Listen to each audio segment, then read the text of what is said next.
세상에서 보이는 게 뭐죠, 여러분? 요새 세상을 보면 뭐가 보이십니까? 말해도 돼요? 볼 게 없어요. 위록지마입니다. 위록지마. 아, 위록지마. 네. 또 여러 풍전등화도 되고 여러 일들이 보이죠. 또 뭐가 보이십니까? 아, 뭐가 들리십니까? 여러분에게 지금 들려지는 이야기들이 어떤 걸까요? 아, 우리가 이걸 보고 이걸 듣고 과연 끝까지 살 수 있을까? 못 견디죠, 여러분.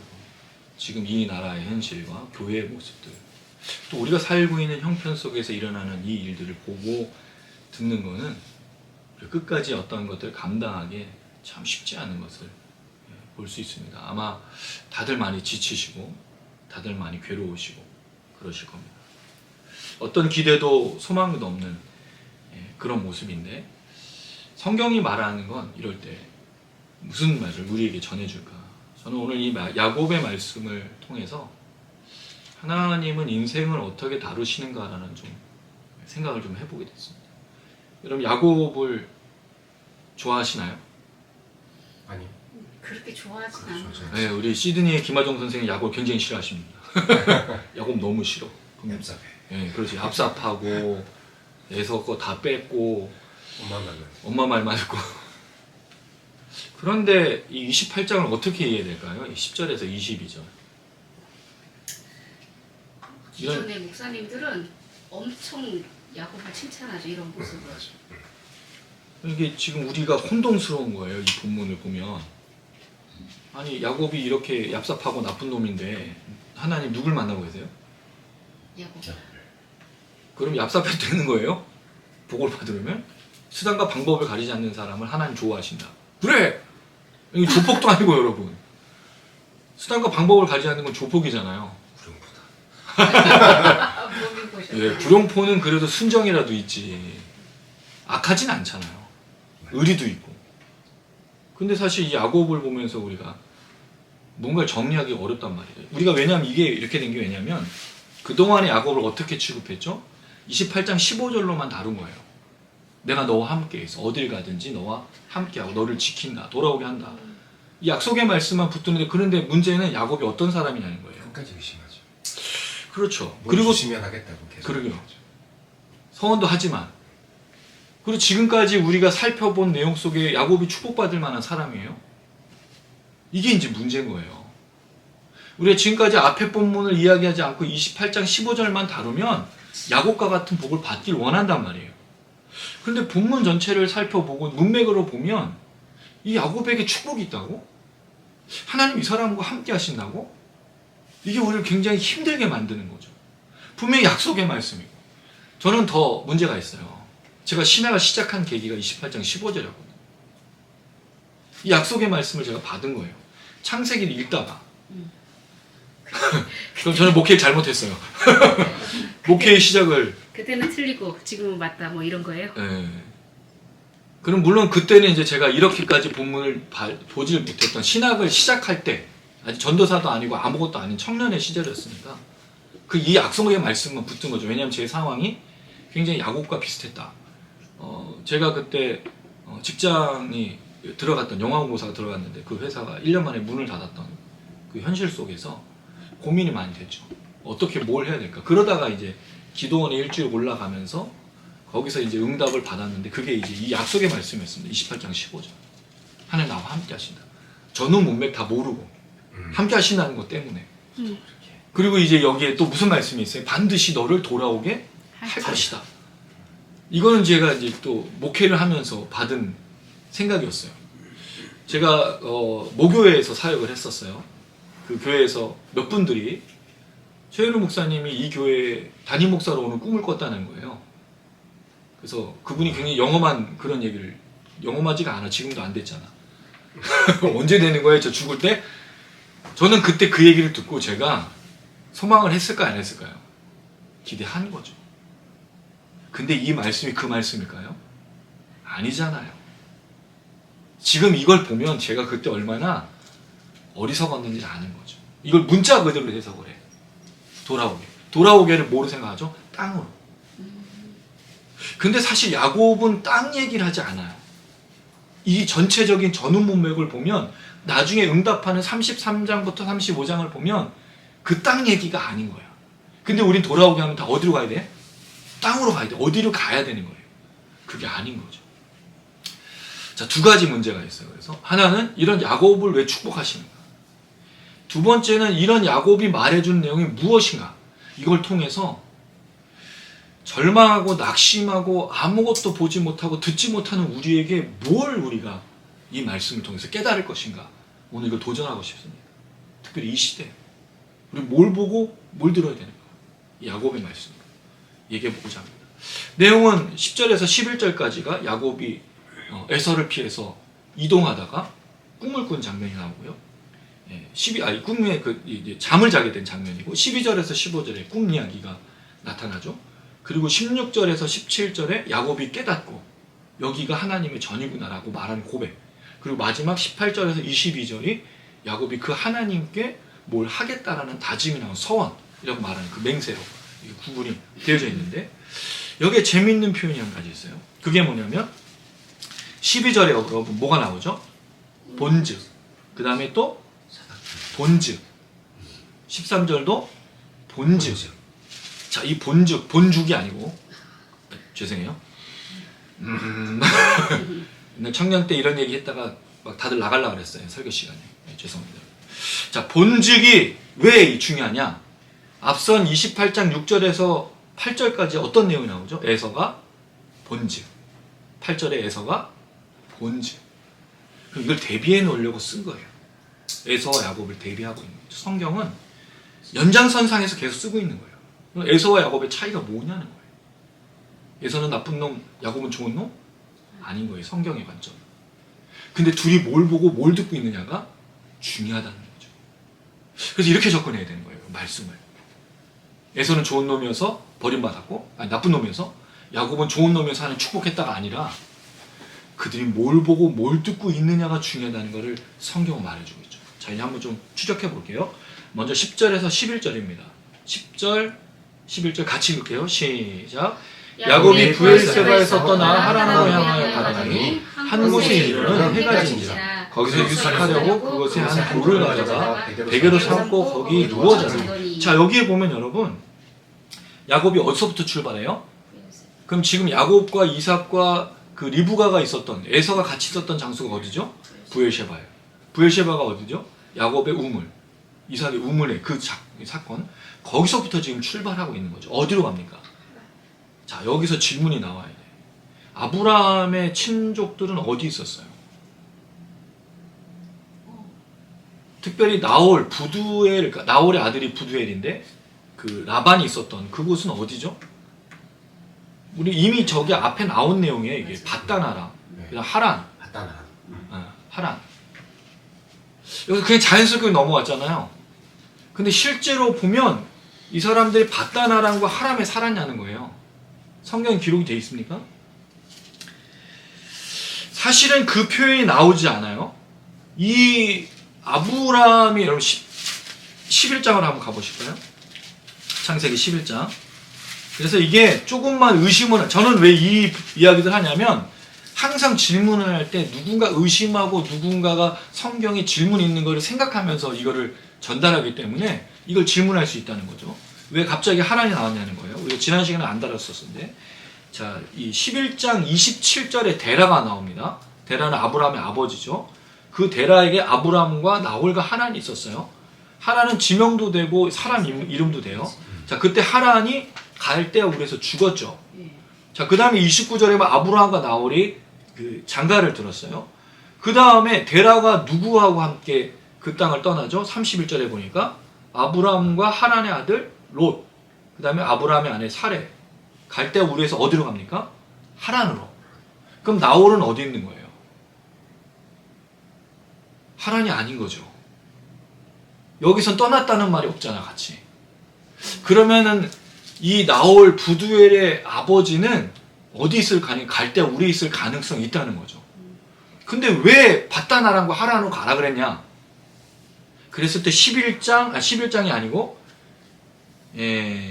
11장이 이제 어디냐면 17장인 것 같은데 죄송해요. 이게 잘못 썼어 제가. 11장이 아니고 21장.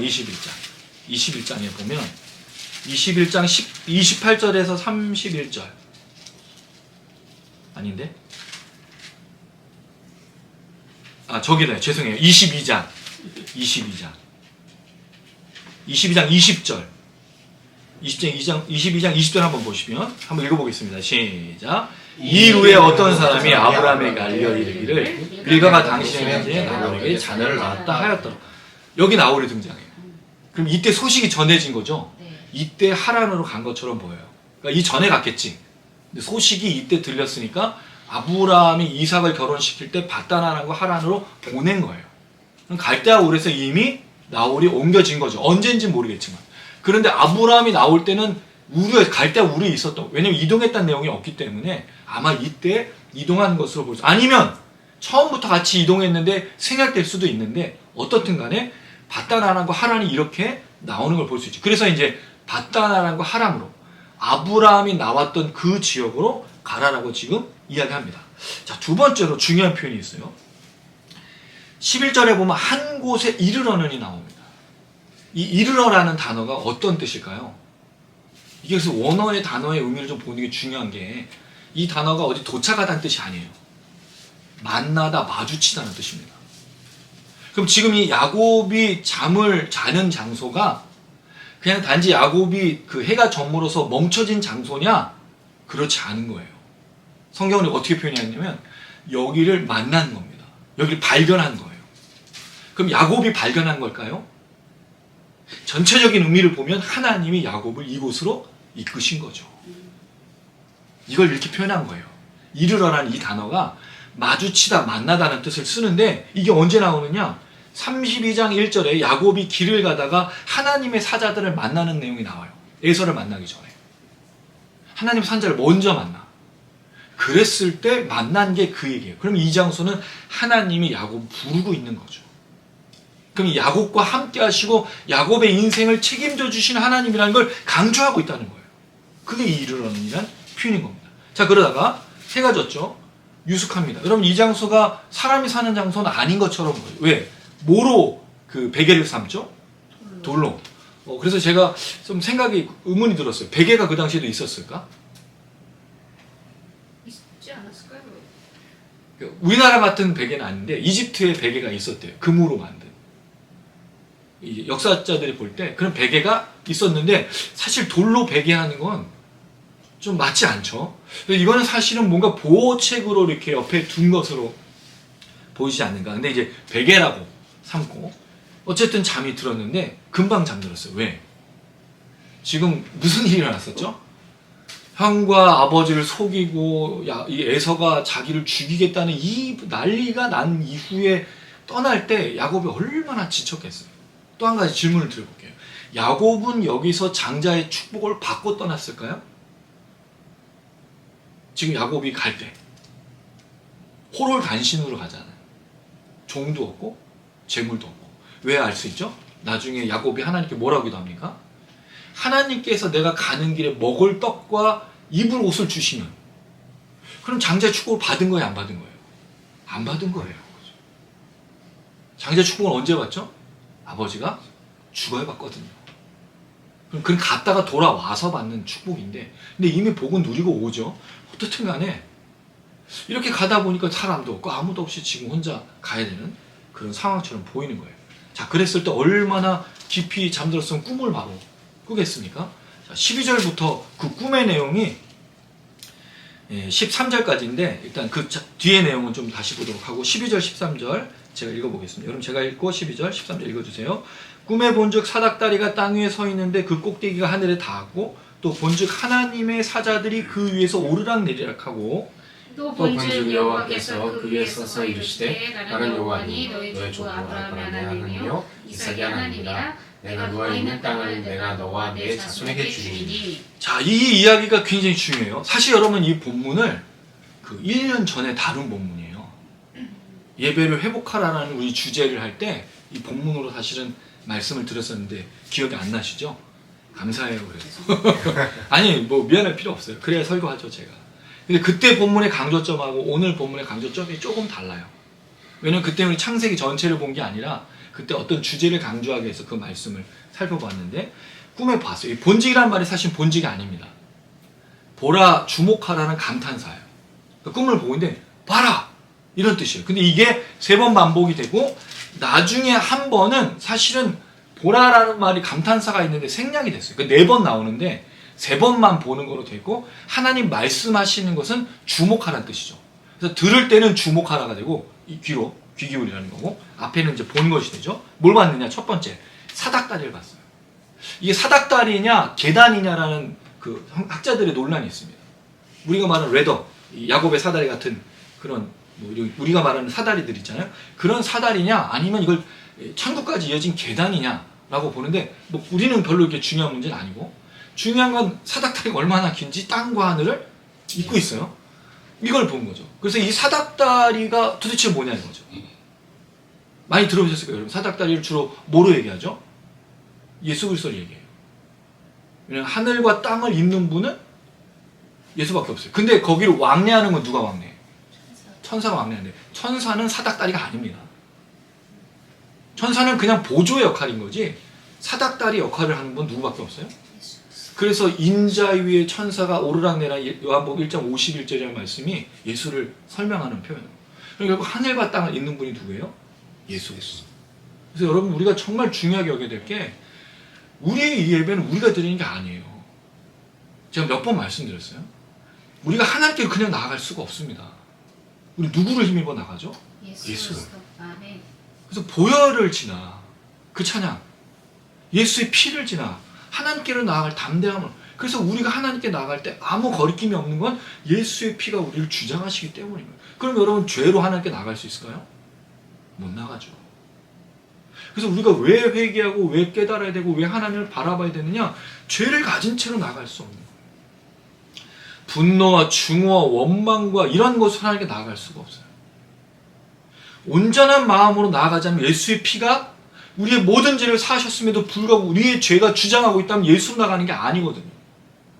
그러니까 여러분 겉껍데기 입고 나서는 안 돼요.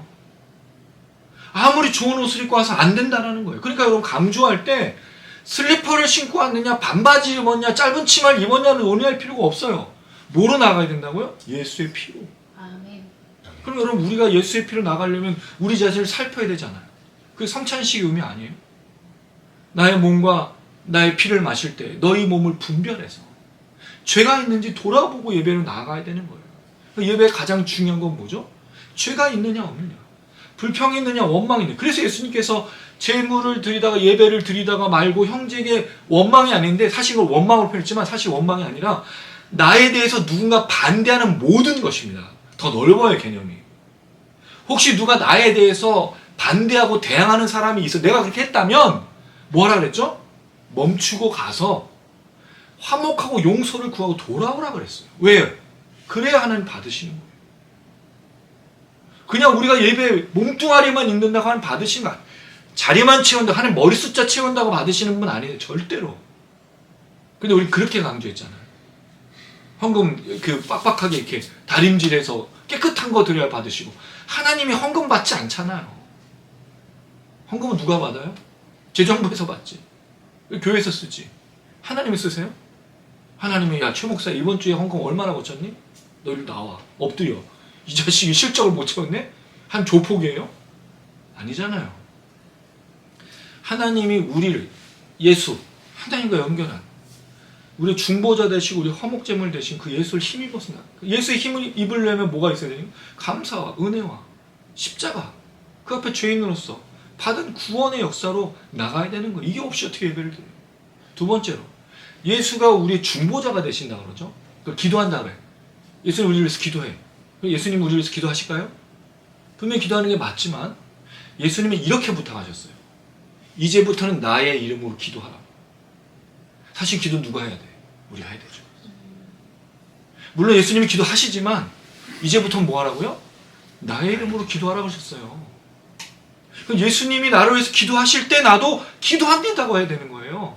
그래서 누군가 널 위해 기도하는 찬양이 있어요. 누군가 널 위해 기도할 때 나도 기도합니다가 돼야 돼 이제 찬양의 가사가.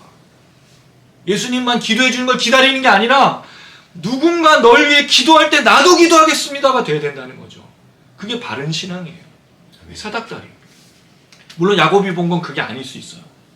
이건 누군가 신약이나 완성된 시대에 해석한, 역으로 신약에서 구약을 해석한 해석이고, 야곱은 그냥 사닥다리밖에 보질 못했어. 거기에 뭐가 왔다 갔다 하고 하는 천사들이. 재밌는 게 있어요. 이삭은 천사가 나타난 적 있나요? 없어요, 이삭은. 근데 누구에게 나타났었죠? 아브라함. 아브라함 엄청 많이 나타났죠. 근데 누구에게는? 야곱에게. 그러니까 아브라함과 야곱을 연결하고 있어요. 더 놀라운 거예요, 이게 굉장히. 이 사건도 왜 하필 야곱일까? 그럼 물론 셋 중에 야곱이 제일 나쁜 것처럼 보이는데, 근데 그런 의미로 접근하면 안 된다. 성경 그렇게 접근하면 안 돼. 어쨌든 하나님의 사자가 왔다 갔다 하죠. 하나님의 사자가 왔다 갔다 한다는 사실은 하나님은 이 땅을 통치하고 계시다는 걸 보여주는 거예요. 근데 성경의 정말 놀라운 표현은 하나님은 이 사람은 자꾸 올라가려고 해요. 그 바벨탑이잖아요. 자꾸 위로 올라가고 출세하려고 하고, 출세가 무슨 뜻이에요? 올라가려는 거잖아요. 근데 하나님은 뭐 하시죠? 내려오셔. 예수 그리스도 성육신. 하나님은 이 땅의 인간이 어떻게 사시는지 내려오셔서 보시고 계셔요. 올라가는 게 아니라 내려오신 하나님. 그래서 하나님의 보좌를 흔들 필요가 없어. 하나님이 내려와서 보고 계신. 우리 웅 집사님과도 함께, 그리고 우리 유선이와도 함께. 그게 뭐냐? 자, 또 본즉 여호와께서 그 위에 서서. 여러분, 이 표현도 그 위에가 사닥다리 위에잖아요. 근데 이거를 다른 학자들은 이 위라는 전치사를 곁으로 보기도 해요. 그럼 이 사닥다리의 곁에가 아니고 누구 곁에? 야곱 곁에. 그래서 15절 내가 너와 함께 있어. 이 꿈의 본즉 하나님의 천사가 왔다 갔다 사닥다리가 있는데, 하나님은 어디 있는 거예요? 사닥다리 위에 계신 게 아니고 야곱 옆에서. 이렇게 해석하는 학자들도 있어요, 이 천지사. 그래서 하나님 내려와 계셔요. 그게 임마누엘이잖아요. 여러분, 하나님은요 우리를 떠난 적이 없어요. 하나님 우리는 늘 함께 하셔요. 여러분, 그 부부간에 되게 웃긴 얘기가 뭐죠? 맨날 하는 질문? 나를 사랑하느냐를 질문을 해. 아, 물에 빠졌을 때 죽을 거라고. 아니, 맨날 물어보잖아요. 우리 유선이는 질문 안 하시잖아요. 우리 유선이는 그런 거 안 해요. 얘는 여자가 아니에요. 저는 사랑해요. 근데 사람들이 가끔 아내들이 물어보죠. 날 사랑하냐고. 의심해서 하는 건 아니지만 맨날 물어봐. 근데 하나님은요 늘 함께 계셔요. 사랑하느냐 안 하느냐 말하지 않으시잖아요. 근데 한 번도 놓치신 적은 없는 거죠. 그 하나님 늘 곁에 계셔서 그 음성을 듣죠. 그래, 여러분, 이거를 보완하시는 방법들이 뭐예요? 예수께서 오신 것을 통해 함께 하심을 보여주셨고, 또 하나 성령께서 날마다 우리와 함께 하심을 통해 하나님의 함께 하심을 보여주시는, 하나님 내려오셔서 들으시는 분이에요. 너무 멀어가지고 들리시나요? 그러니까 여러분, 우리가 왜 울부짖으면서 그냥 하나님 안 들려서 하는 게 아니에요. 왜 통곡하며 기도하죠? 누굴 위해서 하는 거예요? 내 영혼을 위해서 하는 거예요. 하나님 못 들으셔서 부르짖는 게 아니라 내가 못 듣고 있고 내가 기도하지 않고 내가 닫혀있기 때문인 거예요. 내 영혼을 향해서 깨우쳐라, 깨라, 그 문을 깨고 거기서 나오라고 했죠. 그러니까 통곡하며 기도하는 거죠. 근데 우린 자꾸 누구를 들으라고? 그러니까 그건 소음이야, 소음. 하나님, 예수님도 말씀하셨어요. 중언부언하지 말라고. 중언부언이고, 여러분 기도를 반복해서 말하는 걸 말하는가요? 아니에요. 여러분, 우리가 힘들고 외로우면 괴로우면 뭐라고밖에 못 안 해요? 주여, 아버지, 이거밖에 다 말할 게 없잖아요. 힘들어서. 그걸 하는 중언부언한다고 그래? 아니야. 중언부언 뭐예요? 믿지도 않는데 계속 말을 반복하는 걸 얘기하는 거죠. 사실은 우리의 영혼을 향해서 통곡해야 돼. 여러분, 그렇지 않나요? 우리 영혼을 보면 여러분 지금 만족스러우세요? 내 영혼 하나님 앞에서 온전한가요? 내가 예배드리기 합당한가요? 얼마나 답답해요. 한심해요. 하나님의 뜻을 모르고 잘 보지도 못하고 듣지도 못하고 하나님 함께 하신다고 약속해 주시는데 의심하고 있고 어디로 갔는지 모르고 막 헤매고 있는 그 내 영혼을 향해서 외치는 거예요. 현우야, 정신 차려. 현우야, 뭐하고 있니? 이걸 외치는 게 우리가 통곡하며 울부짖으며 기도하는, 자기 옷을 찢는 이유가 뭐예요? 자기의 죄를 고백하려고 하나님 앞에 자신을 표현해내는 거잖아요. 하나님 못 보니까 하나님 안 들으시니까가 아니라 내 영혼을 그 찢는 행위가 굉장히 중요한. 나중에 옷을 왜 찢었죠? 누구를 보이기 위해서? 사람들에게 보이기 위해서 옷을 찢었죠. 그 예수님이 하지 말라고 어디로 가라 그랬어요? 골방으로. 금식해도 금식한 티 내지 말라고. 왜? 진짜 자신의 영혼을 위해서 찢는 게 아니라, 자신의 영혼을 위해서 우는 게 아니라 사람들 보이려고 눈물 흘리고, 사람들 보이게 하려고 기도하고, 사람들 보이게 하려고 신앙생활 하니까 하지 말라 그런 거죠. 아주 놀라운 표현들이 담겨져 있어요. 근데 하나님은 늘 내려와서 보시고 함께 하시고, 지금도 우리와 함께 하신 하나님이신 줄로 믿습니다. 아멘. 할렐루야. 아멘. 놓치면 안 돼요. 그래서 우리가 예배하는 거예요. 그리고 예배하다 보면 하나님이 나와 함께 하시면 알까요, 모를까요, 여러분? 예배 드릴 때, 찬양하고 기도하고 말씀을 나눌 때 모를 수가 없어요, 여러분. 진정한 예배를 드린다면, 온전한 예배를 드린다면 하나님 나와 함께 하시면 모를 수가 없는 거예요. 너무 중요한 거지 않습니까? 하나님이 말씀하십니다. 자, 놀라운 건 13절에 하나님이 야곱에게 자신을 뭐 하시죠? 소개하세요. 소개. 나는 어떤 하나님이라고요? 여호와. 스스로 있는 하나님, 너의 조부 아브라함, 너의 아버지 이삭의 하나님이라고. 왜 얘기하죠? 왜 얘기할까요? 그럼 질문이 되잖아요. 그럼 야곱에게 하나님 그 전에 나타나셨을까? 안 나타나셨을까? 나타나신 적이 없는 거예요. 그렇죠. 처음인 거예요. 들어는 봤죠. 아브라함에게 역사하신 하나님, 이삭의 역사하신 하나님. 그러나 야곱이 직접 그 하나님을 뵌 적은 없는 것처럼 보인다. 하나님 자기를 소개하세요. 아브라함의 하나님, 이삭의 하나님이다. 내가 너와 있는 땅을 내가 너와 내 자손에게 주리니. 어떤 축복을 반복하죠? 아브라함의 축복을 반복하는데, 여기서 이제 고민이 되는 거예요. 만약 땅의 개념으로 본다면 이 땅은 어느 땅이야? 이 부엘시바에서 떠나서 어느 땅인지 모르잖아요. 이걸 마콤이라고 부르는데, 그냥 그 주둔지, 뭐 거주지, 그 누워 있는 그냥 그런 장소예요. 무슨 지명이 없어. 근데 나중에 지명이 나와. 원래는 루스였는데 뭐로 바뀌었다고요? 베델. 벳이라는 말이 바이트라는 뜻인데 집이에요.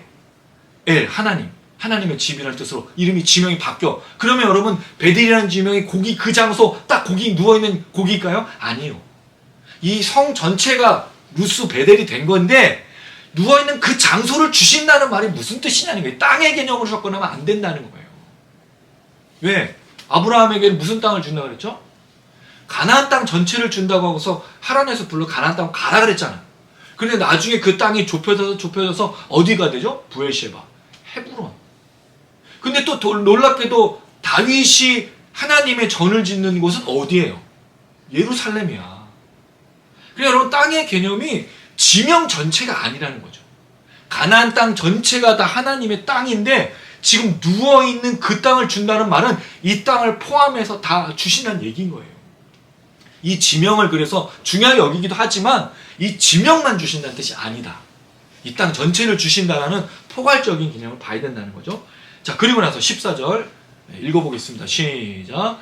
내 자손이 땅에 티끌같이 되어 내가 서쪽과 동쪽과 북쪽과 남쪽으로 퍼져나갈지며 땅의 모든 족속이 너와 내 자손을 말미암아 복을 받으리라. 야곱의 축복을 반복하고 있지만 달라진 건, 야곱에게는 하늘의 별처럼이었는데 여기 땅에 티끌이 나왔어요. 사람이 정말 티끌을 여러분 셀 수 있어요? 너무 많잖아요. 엄청 많아질 것을 야곱에게 말하는데, 이삭에게도 그 축복 언약이 이어지지만 야곱에게도 동일한 축복이 똑같이 이루어지고 있다는 게 참 놀랍다는 거예요. 자, 그리고 정말 중요한 구절 15절입니다. 시작. 내가 너와 함께 있어 내가 어디로 가든지 너를 지키며 너를 이끌어 이 땅으로 돌아오게 할지라. 내가 내게 허락한 것을 다 이루기까지 너를 떠나지 아니하리라 하시니라. 자, 여기 보면 여러분, 본 것이 세 가지예요. 뭘 보았죠? 사닥다리, 그 다음에 하나님의 사자, 그 다음 하나님. 그리고 나서 그가 들은 게 뭐가 있어요? 복에 대해서 듣고, 마지막으로 하나님께서 함께 하신다는 약속을 듣죠. 본 게 세 가지, 들은 것이 세 가지. 이 하나님께서 지금 보여주시고 들려주신 게 뭐냐 이거죠. 하나님의 말씀과 하나님 자신을 보여주고 들려주고 있는 거예요. 그럼 야곱이 이 모든 걸 통해서 뭘 경험하고 있느냐? 하나님을 만나고 있다는 거죠. 그럼 야곱은 이 하나님을 처음 만나서 이 이야기를 지금 다 듣고 있는 거예요. 자, 그럴 때 내가 너와 함께 있어. 내가 너와 함께 있어와 짝을 이루는 말이 있어요. 그게 뭘까요? 너를 떠나지 아니하리라. 함께 한다는 말은 무슨 뜻이에요? 떠나지 않는 거죠. 여러분, 이 표현이 얼마나 놀랍습니까? 야곱을 하나님 떠나셨나요? 떠나지 않았어요. 이 부에셰바에서 하란으로 가는 길, 그리고 하란에서 21년 동안의 삶, 돌아오는 길, 하나님 한 번도 이 야곱을 떠난 적이 없어요. 그래서 야곱은 그 하나님 만날 때마다 이름을 지어주잖아요. 그게 뭐죠? 그 분이엘, 엘엘로이 이스라엘, 그 다음에 엘베델, 다 이름을 줘. 만난 하나님. 그러니까 야곱의 인생 중에 하나님이 한 번도 떠난 적이 없다고 분명히 약속한 대로 이루고 계시는 거죠. 그 하나님께서 떠나지 않는다. 그 다음에 두 번째, 내가 어디로 가든지 너를 지키며 너를 이끌어 이 땅으로 돌아오게 할지라.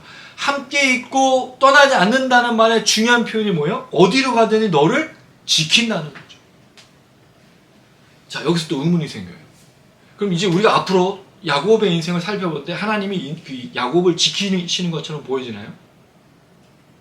일단 먼저 가서 열심히 그 7년을 수고했을 때 어떤 여자가 아침에 눈을 떴더니 거기 있었어요? 예, 원래 좋아했던, 사랑해서 결혼을 하고 했던 라헬이 아닌 이 레이첼이죠. 누가 있었습니까? 레아가. 깜짝 놀란 거예요. 내가 사랑했던 그 여자라고 생각했는데 7년을 수고해서, 근데 이상한 여자가 거기 깜짝, 아이고 깜짝이야. 너 얼마나 놀랐겠어요. 그랬더니 라반이 뭐라고 그래? 속였잖아. 아, 우리 풍습에는 언니를 먼저 그 시집 보내는 게, 그럼 미리 얘기했어야지. 다 속인 거 아니야? 야곱이 속이니 누가 속여요? 라반이 속이는 거예요. 야곱도 속이고 야곱은 속임을 또 당해.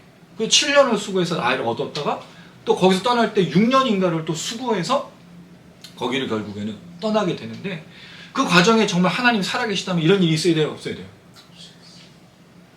라반에게 속으면 안 되지. 하나님께서 나타나서 야, 라반이 널 속이고 있어. 레아인지 아닌지 한번 확인해봐. 확 얼굴을 들춰봐가지고 이야! 이런 일이 나타나야 되죠. 그리고 그 라반이 자신을 속여서 노동의 값을 주지 않을 때도 하나님 역사하셔야 되죠. 더 큰 문제는 뭐예요? 돌아와서 하나님이 그렇게 만나서 분이엘과 그 이름을 이스라엘로 바꿔주는데 누가 강간을 당합니까? 자기 딸이. 도대체 일이 왜 일어나냐는 거예요. 정말 하나님 지키시는 거 맞아요? 여기 돌아오게 하신 게 맞습니까? 그래서 여러분, 우리가 의문이 되는 거예요. 이 지킨다라는 표현이 과연 뭐냐? 근데 놀랍게도 야곱이 요셉의 요청을 받고 이 가나안 땅을 떠나서 애굽으로 갔을 때 자기 인생을 이야기하면서 하나님을 찬양하는 고백을 해요. 그 모든 인고의 생활, 고통의 세월이 있었지만 하나님이 자신과 함께 하시면서 고백한다고. 여러분, 지킨다라는 말이 무슨 뜻인 것 같습니까? 우리에게 아무 일도 일어나지 않고 이 땅에서 평안한 삶을 사는 것이 하나님 우리를 지켜주신 걸까요? 우리는 그렇게 생각하잖아요. 사업에 실패하면 안 되죠. 건강해야죠. 대학도 잘 들어가야 되죠. 성공해야죠. 그건 우리를 지키심으로 보잖아요. 그럼 야곱은 성공한 사람일까요? 물론 불을 거머졌어요. 때마다 하나님께서 역사하셔서 그도 하나님을 만나게 돼요. 그러나 그의 아픔, 그의 고통, 그가 속였던 그대로 받는 그 속임의 또 그 악순환, 이 인과응보 왜 허락하시냐고요. 정말 하나님이 지켜주신다면 이런 게 없어야 되는 거 아니에요? 근데 놀랍게도 하나님은 야곱을 버린 적이 한 번도 없다는 거죠. 비록 그가 몸의 고통을 당하고 마음의 상처를 당하고 자기 가족에게 여러 가지 일을 당하고 있지만 하나님은 한 번도 야곱을 떠나신 적이 없다라는 거예요. 하나님은 그래서 이 땅으로 돌아오게 하셔서 그 야곱을 통해서 자신의 제사를 받으시는 하나님이셨다는 거죠. 하나님이 지킨다는 말은 아무 일도 일어나지 않는다는 말이 아닌 거예요. 왜 그렇죠? 여기에 야곱이 속이고 괴롭히는 수많은 일들도 포함되어 있기 때문입니다. 야곱이 이 일을 통해서 하나님 앞에 온전히 살지 못할 때도 있었기 때문입니다. 거기서 만약에 하나님께서 지켜주신다면 어떤 일이 일어나야 돼요? 죄를 저질렀음에도 불구하고 뭐가 일어나야 되는 거죠? 하나님이 그를 보호해주는 일이 일어나야 되는 거예요. 여러분, 이게 합당하고 이게 맞는 것일까요? 그래서 야곱의 인생과 에서의 인생을 살펴보면서 중요한 게 뭐냐? 에서도 비난받아 마땅하지만 야곱도 비난받아 마땅해야 된다는 거예요. 하나님 거기에 대해서 반드시 이야기하신다는 거죠. 아브라함이 사례를 자기의 누이로 말해서 아비멜렉과 바로에게 빼앗겼을 때 나타나신다고요. 그런데 놀라고 하나님은 아브라함에 나타나셔서 이야기하는 게 아니라 아비멜렉과 바로가 이야기하잖아요. 너 그렇게 인생 살면 안 돼. 하나님을 의심하지 않으면 안 된다라고 본인들이 다 이야기해 준다고. 하나님 용납하지 않는 겁니다. 죄를 지은 것에 대해서. 잘못한 것에 대해서 반드시 하나님이 심판하시고 저주하셔요, 여러분. 멈추는 게 아니에요. 근데 우리는 뭐까지도 바라는 거죠? 아무 일도 일어나지 않기를 바라고 있다는 거죠. 그저 여기서 편안하게 살다가 하나님 나라 가는 걸 바라고 있다는 거죠. 내가 어떤 인생을 살든 내가 무슨 인생을 살든 내게는 하나님의 지켜주심이 있다고 생각한다는 거예요. 그렇지 않아요. 만약에 죄를 저질렀는데도 문제가 없고 자기에게 아무 일도 일어나지 않는다 하는 버린 거예요. 하는 버린 겁니다. 물론 우리가 잘못하지 않았는데도 일어나고 있는 수많은 애환과 고통이 있을 수 있어요. 그것도 분명히 하나님께서 우리에게 무슨 이유인지 모르지만 허락하심 속에 있는, 하나님 나를 버리시지 않는 속에 있다는 사실을 기억하면서 걸어야 됩니다. 그러니까 여러분 사실은 복잡해요, 인생이. 단순하지 않습니다. 여러분 사람과의 관계 속에서 내가 잘해가지고 사람들이 나한테 잘해주고 내가 못해가지고 사람 떠나는 게 아니에요. 몰라요. 우리가 왜 사람들이 그랬는지 아무것도 잘 몰라. 뭐가 문제인지 우리 잘 몰라. 근데 누구는 알고 계시죠? 하나님. 그래서 우리 인생은 하나님이 제일 잘하시고 제일 잘 우리 이끌어 주실 겁니다. 이게 야곱의 인생이었어요. 그리고 하나님 말씀하십니다. 이 땅으로 돌아오게 할지라. 이게 재밌는 게 이 땅으로 돌아오게 한다는 말이 2번 나와요. 야곱에게. 처음엔 뭐죠? 진짜 이 땅으로 가족들을 일구고 돌아오는. 그래서 에서와의 화해가 있고, 두 번째는 그가 죽어서 그의 시신을 가지고 이 땅으로 돌아오는. 하나님은요 하신 말씀을 반드시 지키십니다. 사람은 언약을 잊어버리고 약속을 잊어버리지만 하나님 야곱과 이렇게 함께 하시고 죽어서도 돌아올 수 있도록 해주신다는 거예요. 자, 그랬을 때 이 말은 도대체 우리에게 어떤 의미인가? 이 다음에 야곱의 이야기를 통해서 이걸 조금 더 우리에게 생각해 볼 수 있어요. 자, 그때 16절 야곱이 깨어 일어나죠. 한번 읽어보겠습니다. 16절 시작. 야곱이 잠이 깨어 이르되 여호와께서 과연 여기 계시거늘 내가 알지 못하리라. 야곱이 하나님을 처음 만났다고 보여진 게 이거예요. 하나님 여기 계시거늘. 여기 계신다는 말이 뭐냐면 이 자리에 계신다는 뜻이 아니고 실존과 실체를 얘기해요. 하나님은 실존이구나, 실체로구나 라고 말하고 있다는 거죠. 왜? 지금까지는 들었지만 이 하나님이 지금 자기에게 나타난 꿈에서도 봤지만 하나님은 정말 살아계시는 실제의 인물이시구나를 깨닫는 거예요. 그랬을 때 그에게 뭐가 엄습하죠? 두려워요. 야곱이 왜 두렵죠? 그렇죠. 에서와 아버지를 속였기 때문에 두려운 거예요. 이건 당연한 반응입니다. 그러니까 야곱이 하나님을 만났을 때 두려움이면 건 당연한 거예요. 그래서 여러분 우리가 이걸 놓치지 말아야 될 게 야곱이 지금 하나님 앞에 선을 행하고 하나님을 정말 사랑하셔서 착한 사람이었기 때문에 동행하시는 게 아니라는 거예요. 하나님 야곱이 죄를 짓고 야곱이 잘못했음에도 불구하고도 함께 하신다는 거죠. 왜? 이삭에게 보여주셨던 그 언약, 이삭이 축복했던 그 축복, 그리고 이미 하나님의 계획 속에서 걸어가는 그 언약을 하나님은 지키고 계시다는 거죠. 문제는 야곱이 하나님께로 돌아가서 두려워하고 하나님의 뜻을 따라 사느냐의 문제인 거죠. 하나님이 이 야곱과 함께 하심에 대해서 우리가 오해할 수 있어요. 처음에 서두에 말씀드렸지만 에서는 나쁜 놈이어서 하나님 버렸다면 야곱도 버려야 되는 거 아닌가? 근데 왜 이 사람에게 약속이 있어? 하나님은요 에서도 버리지 않았어요. 제가 지난 시간 말씀드렸죠? 하나님 에서도 함께했고 에서에게도 복을 주시고 에서에게도 역사해요. 가인에게도 역사했듯이 하나님 나타나서 말씀하신다고요. 문제는 뭡니까? 듣느냐? 보느냐죠. 그 하나님을 보고 듣고 두려워하고 하나님 앞에서 범죄함을 인정하고 야곱이 두려워하면서 말하고 있어요. 그리고 그가 그 모든 인생의 인고의 세월을 다 지나고 나서 날마다 하는 게 뭐죠? 제단을 쌓아요. 하나님께로 나아가요. 그게 천사와의 씨름. 그 축복이라는 걸 또 우리가 오해하는데 그 분이엘에서 이 야곱이 천사와 씨름하잖아요. 그 씨름을 우리는 뭐로만 여기죠? 복 받는 거. 야곱이 도대체 무슨 복을 받아야 돼요? 관두표 부러지. 그렇죠. 아니 야곱이 복 받은 게 뭐가 있어요? 이미 복 받았어요. 재산이 많아. 자녀들도 많아. 노예도 많고 노비도 많고 그 이 가축도 많아요. 근데 무슨 복을 받느냐는 거죠. 그건 그 복이 아니라 하나님 앞에 서는 걸 이야기하는 거죠. 진짜 하나님께 돌아가는 거죠. 그래서 엘베델이 나오고 하나님께 제단을 쌓고 또 오늘의 이 이야기처럼 그가 나중에 기둥으로 세워서 하나님을 기념하는 일이 또 나타나고 있어요. 결국 야곱은 날마다 그 범죄함 속에서라도 하나님의 음성을 듣고 보는 가운데 하나님께로 나아가고 있는 것을 보여주고 있어요. 모든 사람에게 하는 역사하십니다. 모든 사람에게 하나님을 보여주시고 하나님을 들려주시지만 어떻게 반응하느냐에 따라 달라지는 거죠. 이게 야곱에게도 동일하게 나타나셔서 하나님이 인도해 주시는데 그 속에 야곱이 반응하는 거예요. 그럼 결국 우리도 무엇을 보고 무엇을 듣고 있는가? 하나님 우리에게 나타나실 때 우리는 어떻게 반응하고 있는가가 중요한 것을 분명히 보여주는 거죠. 하나님 여기 계시니 내가 알지 못하였도다. 두려워하여 말하되 하나님의 집이요 하늘의 문이로다. 여기 예전에 이걸 성전이라고 말했었어요. 근데 지금은 집으로 바꿨어요. 하나님의 집과 하늘의 문은 무엇일까요? 하나님이 이곳에 계신다는 다른 표현이고 하늘의 문이라는 것은 뭐죠? 여길 열면 누구를 만날 수 있어요? 하나님을. 그럼 여기가 뭐죠? 하나님의 임재의 장소라는 뜻이에요. 그래서 놀랍게도 여러분 이 뒤에 이제 또 나와요. 일찍 일어나 베개로 기둥을 삼아서 기름을 붓죠. 그리고 거기 이름을 베델 하나님의 집이라고 말한 다음에 자 20절 한번 읽어보겠습니다. 21절 먼저 읽어볼게요. 죄송해요. 22절 먼저 읽어볼게요. 22절 시작. 내가 기둥으로 세운 이 돌이 하나님의 집이 될 것이요 하나님께서 내게 주신 모든 것에서 10분의 1을 내가 만지지 않게 드리리라. 자 기둥으로 세운 이 돌이 하나님의 집이 될 거라고 말했잖아요. 근데 하나님의 집을 세우나요? 야곱이? 나중에 돌아와서 35장에 봐도 기둥으로 돌 세운 적이 없어. 똑같이 기둥을 세워요. 그럼 무슨 의미죠? 하나님의 성전을 만들어야 될 거 아니에요. 이 말대로 한다면. 근데 그게 아니고 하늘의 문인 거죠. 여기 이 기둥을 박음으로 여기가 하나님을 만난 장소는 기념하는 거예요.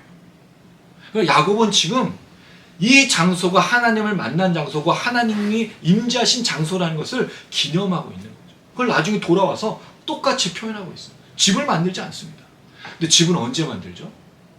나중에 출애굽 때. 이스라엘 백성들이 이 땅에 돌아와서 야곱이 세운 대로 여기다가 하나님의 집을 만들죠. 근데 이 표현은 야곱이 했지만 이걸 이루는 건 나중에 아주 오랜 시간이 흘러서 이스라엘 백성들이 만드는 놀라운 역사. 그래서 10분의 1. 10분의 1이 뭐죠? 11조. 이거 누가 내요? 야곱이 11조 안 내요, 여러분. 돌아와서도. 그 얘기가 없어. 그 표현에 보면 제단을 쌓는데. 근데 어떤 학자가 그랬어요. 10분의 1은 드리지 않았지만 제단을 쌓은 게 10분의 1을 드린 거다. 근데 그런 표현이 없기 때문에 11조 안 됐어요. 야곱 거짓말한 거예요. 근데 그게 아니죠. 이거 누가 해요, 나중에? 이스라엘 백성들이. 놀라워요. 그럼 결국 야곱을 통해서 우리가 발견하는 게 뭐냐는 거죠. 하나님은요, 이 땅의 모든 사람들에게 계시하고 말씀하셔요. 물론 그리스도인들에게 주는 것과는 다르죠. 그들은 성경이 없고 하나님을 믿지 않으니까. 여러 가지로 역사하시는데 에서는 무엇을 보고 무엇으로 반응합니까? 하나님의 말씀을 듣고 하나님의 이야기를 듣고 반응하는 게 아니라 아버지가 한 행동, 동생이 한 행동으로 반응하는 거예요. 이게 사람들의 특징이에요. 그러나 야곱은 하나님의 음성을 듣고 하나님을 만나죠. 이게 그리스도인들의 특징이에요. 그럴 때 어떤 반응을 보이냐는 거예요. 죄를 지으면 회개하고 하나님의 말씀을 따라 순종하는 삶으로 사는 것이 진정한 그리스도인의 삶이라는 거예요. 그래서 예배하는 거예요. 그래서 말씀을 듣는 거예요. 오늘 말씀을 듣는 이유가 무엇입니까? 하나님이 내게 무슨 말씀을 주셨는지 듣고 그 말씀대로 내가 무엇을 순종한 진리를 찾는 거잖아요. 무엇을 보고 무엇을 들을 건지를 생각하면서 걸어가는 거잖아요. 에서처럼 자기 동생 또는 아버지 이삭의 모습을 보고 판단하게 되면 어떤 일이 벌어집니까? 만족시킬 수가 없어요. 인생을 온전히 살아갈 수가 없어요. 여러분 세상에 누가 우리의 모범이 되겠습니까? 누가 우리의 삶의 지표가 되겠어요? 없어요. 오직 누구밖에 없죠? 하나님 한 분밖에 없어요. 야곱인 겁니다.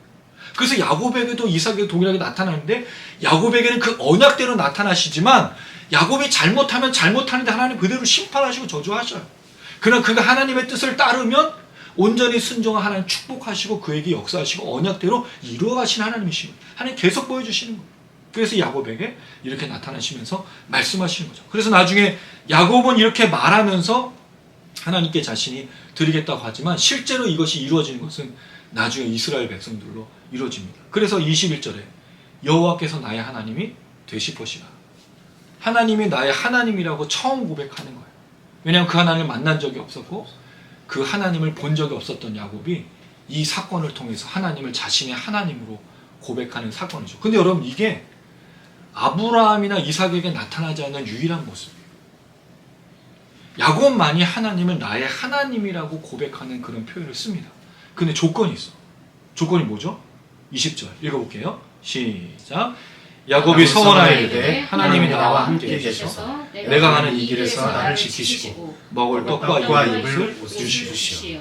야곱이 말하는 게 축복과 풍요를 말하는 걸까요? 그렇지 않습니다. 그가 브에셰바에서 하란으로 가고 하란에서 다시 집으로 돌아올 때 자기를 지켜주시는 것. 그리고 뭘 요구하죠? 먹을 떡과 이불. 이건 뭐죠? 가진 게 없기 때문에 나를 보호해달라는 말을 하고 있는 거예요. 그는 풍요를 달라고 한 적이 없어요. 하나님께서 정말 나의 하나님이시라면 내가 그 땅을 떠나서 가고 다시 돌아오는 길에 지키신다고 약속했다면 그에게는 이것이 채워지는 것으로 일용할 양식으로 여기서 견딜 수 있는 힘으로 달라고 말한 야곱의 고백임을 그때 하나님이 나의 하나님이 되실 것이라고 이 야곱이 말하고 있는 겁니다. 야곱이 풍요를 복을 번영을 말하지 않아요. 왜? 야곱은 이미 뭘 받았어요? 장자의 축복을 받았어요. 그거 다시 돌아오면 받게 될 거죠. 에서가 그의 분노가 사그러지고 그의 분노가 사라지면 다시 돌아와서 그가 장자의 축복을 이어갈 거기 때문에. 그런데 놀랍게도 하나님께서 이 야곱을 지키실 뿐만 아니라 그에게 축복을 또한 주시는 것을 우리가 발견하게 됩니다. 그래서 그가 완전히 돌아오고 나중에 이가 말한 대로 야곱이 말한 대로 여호와는 나의 하나님이시라고 고백하는 그 고백을 하나님께 말하고 제단을 쌓고 나아가는 것을 볼 수 있습니다. 말씀을 정리하도록 하겠습니다. 저는 이 말씀을 그 야곱의 말씀을 들으면서 그런 생각이 들었어요. 처음에는 내가 어떤 땅으로 돌아가야 된다는 생각을 했어요. 지금도 그렇게 사실은 좀 생각했다가 오늘 야곱이 돌아가는 땅은 어떤 땅일까? 그의 말에 비밀이 있습니다. 하나님의 집이고 하늘의 문이라고 말했던 하나님의 임재인 거예요. 그럼 우리는 멀리 또는 고독스럽게 또는 자신의 잘못한 걸 통해서 그리고 자신이 살아가는 인생 속에서 홀홀단신으로 그 인생을 살아갈 때 어디로 돌아가야 되는 거예요? 하나님께로 돌아가는 거죠. 예배의 자리로 돌아가는 거죠. 말씀의 자리로 돌아가는 거예요. 이게 야곱이 만났던 하나님이었어요. 하나님이 그때마다 내가 너의 하나님이라고 말하고 약속한 것을 지켜주겠다. 근데 여러분 여기에 아브라함에게도 나타났던 현상이에요. 그가 하란에서 갈 때 가나안 땅으로 들어왔을 때 하나님 한 번만 나타난 게 아니라 수시로 나타나서 이 아브라함에게 너에게 자녀가 있을 거고 내가 이 복을 이룰 거라고 계속 말씀해 주셨어요. 하나님 떠나지 않게. 이삭도 마찬가지예요. 야곱도 그리고 요셉도 하나님의 사람들에게 공통적으로 나타나는 표현이에요. 근데 이거는 세상 사람들이 없냐? 세상 사람은 나타나죠. 문제는 우리가 뭘 해야 된다고요? 하나님께 돌아가야죠.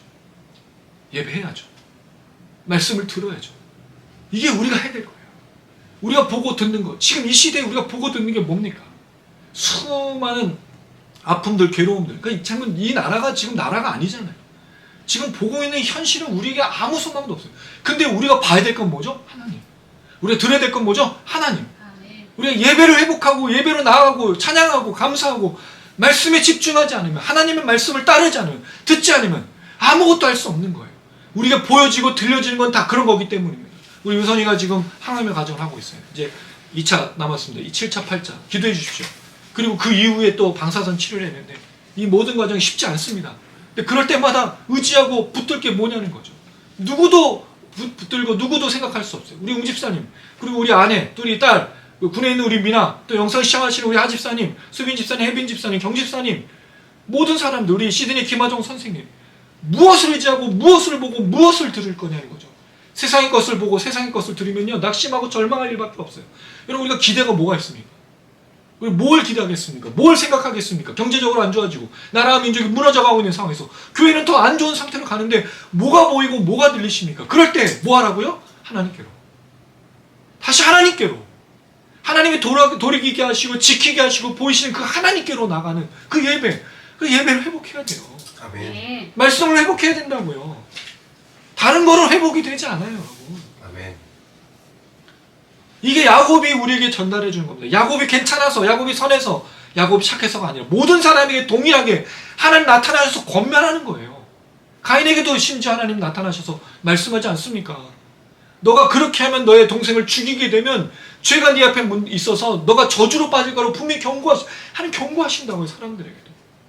우리에게도 경고하시고 모든 사람에게 말씀할 때 우리 뭐로 돌아가냐는 거죠. 결국 우리가 돌아가야 될 땅은 다른 어떤 땅, 구체적인 문자적인 땅이 아니고 예배의 장소, 하나님이 임재하신 장소, 하나님의 집, 하늘의 문, 하나님 그 문을 열면 만나는 그 하나님께로 돌아가는 일이 날마다 있어야 된다는 거죠. 야곱 놓쳤다가 다시 회복했다가 놓쳤다가 다시 했던 그 인생처럼 우리가 그렇게 살아야 된다는 거죠. 오늘도 우리가 예배를 드립니다. 다음 주도 예배 드리고 화요 찬양 집회와 금요 라이브 찬양 방송 다양한 예배를 드립니다. 그 예배를 형식적으로 드리고 몸만 참여하고 또는 그냥 우리 자신만 있는 게 아닌 정말로 하나님을 만나고 하나님을 보고 하나님을 듣는, 오늘 야곱이 들었던 그 하나님 말씀, 야곱이 보았던 그 하나님, 너의 하나님이라고 말하는 그 하나님께로 나아가 날마다 예배하고 회복하고 치유하고 또 하나님의 역사를 날마다 이뤄가는 우리 모두가 되기를 주님의 이름으로 축원합니다. 아멘.